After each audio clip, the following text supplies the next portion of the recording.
ತಾಲೂಕಿನ ದ್ವಿಚಕ್ರ ವಾಹನ ಸವಾರರ ಸುರಕ್ಷತೆಗಾಗಿ ಉಚಿತ ಹೆಲ್ಮೆಟ್ ವಿತರಣಾ ಕಾರ್ಯಕ್ರಮವನ್ನು ದಿನಾಂಕ 4/2/2026ರಂದು ಮುಳುಬಾಗಿಲುನಲ್ಲಿ ಆಯೋಜಿಸಲಾಗಿದೆ. ಕೋಲಾರ ಜಿಲ್ಲೆಯ ಕಾಂಗ್ರೆಸ್ ಪಕ್ಷದ ಮುಖಂಡರು ಹಾಗೂ ಕಾರ್ಯಕರ್ತರ ಸಹಕಾರದೊಂದಿಗೆ ಆದಿನಾರಾಯಣ ಚಾರಿಟಬಲ್ ಟ್ರಸ್ಟ್ ವತಿಯಿಂದ ಈ ಕಾರ್ಯಕ್ರಮ ಹಮ್ಮಿಕೊಳ್ಳಲಾಗಿದ್ದು, ಮುಳುಬಾಗಿಲು ತಾಲೂಕಿನ ಸಾರ್ವಜನಿಕರಿಗೆ ಮಾತ್ರ ಉಚಿತ ಹೆಲ್ಮೆಟ್ ವಿತರಿಸಲಾಗುತ್ತೆ. ತಿರುಪತಿ ಬೆಂಗಳೂರು ರಾಷ್ಟ್ರೀಯ ಹೆದ್ದಾರಿ ಬಾಲಾಜಿ ಭವನ ಹತ್ತಿರದ ಮೈದಾನದಲ್ಲಿ ಬುಧವಾರ ಬೆಳಗ್ಗೆ 9 ಗಂಟೆಯಿಂದ ಮಧ್ಯಾಹ್ನ 12 ಗಂಟೆಯವರೆಗೆ ಹೆಲ್ಮೆಟ್ ವಿತರಣೆ ಮಾಡಲಾಗುತ್ತೆ.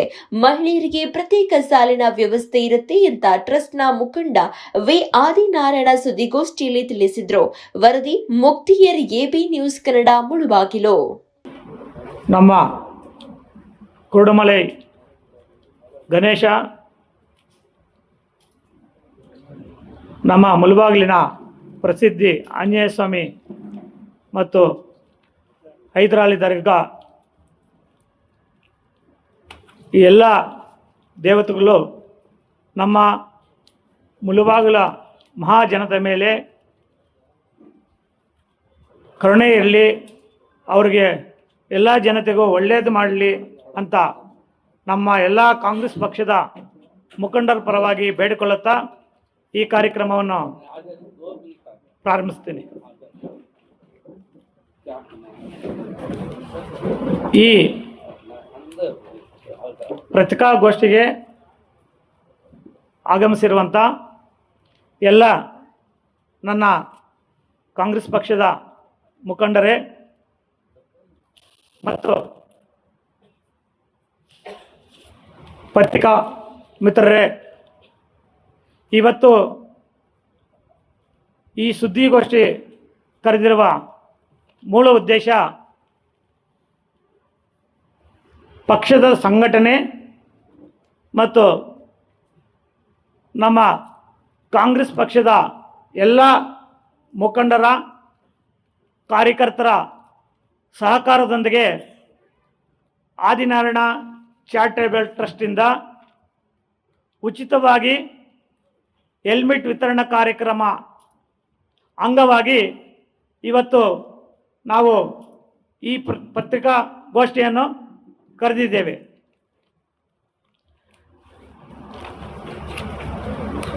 ಮೊದಲನೇದಾಗಿ ನನಗೆ ಆವ್ನಿ ಬ್ಲ್ಯಾಕ್ ಅಧ್ಯಕ್ಷರಾಗಿ ನೇಮಕ ಮಾಡಿದ್ದಾರೆ. ಅದರ ಬಗ್ಗೆ ಸ್ವಲ್ಪ ವಿವರಣೆ ಕೊಡ್ತೀನಿ. ಅದು ಖಾಲಿ ಇತ್ತು. ನಮ್ಮ ನೀಲಕಂಠನವರು ನಿಧನರಾದ ಮೇಲೆ 1 ವರ್ಷದಿಂದ ಖಾಲಿ ಇತ್ತು. ನಮ್ಮ ಕಾಂಗ್ರೆಸ್ ಪಕ್ಷಕ್ಕೆ ಅವರು ಎಷ್ಟು ಮುಖ್ಯ ಇತ್ತು ಅನ್ನೋದು ನಿಮಗೆಲ್ಲ ಗೊತ್ತಿರುವ ವಿಷಯ. ರಾತ್ರಿ ಹಗಲು ಅನ್ನೋದೇ ನಮ್ಮ ನೀಲಕಂಠನವರು ಪಕ್ಷಕ್ಕಾಗಿ ದುಡಿದಿದ್ದಾರೆ. ನಾವೊಂದು ದೀರ್ಘ ಸುಮಂಗಲಿ ಭವ ಕಾರ್ಯಕ್ರಮ ಮಾಡುವ ಕಾರ್ಯಕ್ರಮದ ಅಂಗವಾಗಿ ಅವರು ಕೆಲಸದಲ್ಲಿ ನಿರತರಾಗಿರುವ ಸಮಯದಲ್ಲಿ ಅವರು ಅನಾರೋಗ್ಯಕ್ಕೆ ತುತ್ತಾಗಿ ಹೃದಯಾಘಾತದಿಂದ ನಿಧನರಾದರು. ಆ ಸ್ಥಾನಕ್ಕೆ ಖಾಲಿ ಇತ್ತು.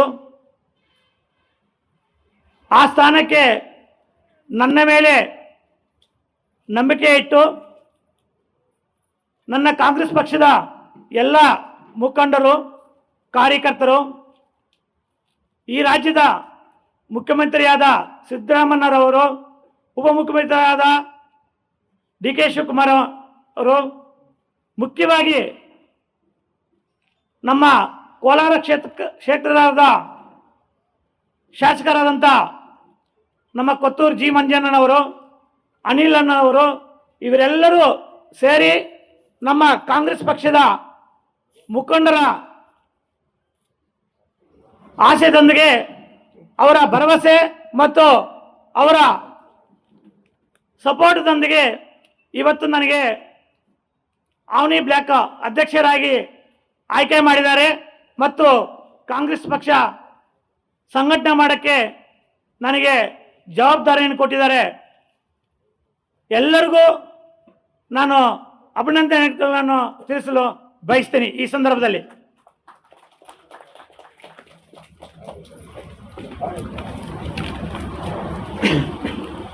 ನಾವು ಹೆಲ್ಮೆಟ್ ಕಾರ್ಯಕ್ರಮಕ್ಕಿಂತ ನಮಗೆ ಈಗ ಮುಖ್ಯವಾಗಿ ನನಗೆ ಜವಾಬ್ದಾರಿ ಕೊಟ್ಟಿರೋದ್ರಿಂದ ಪಕ್ಷದ ಸಂಘಟನೆಯಲ್ಲಿ ಮಾಡಬೇಕಾದ್ರೆ ಈಗ ಮುಂಚೂಣಿ ಘಟಕಗಳು ಖಾಲಿ ಇದೆ. ಸುಮಾರು ವರ್ಷಗಳಿಂದ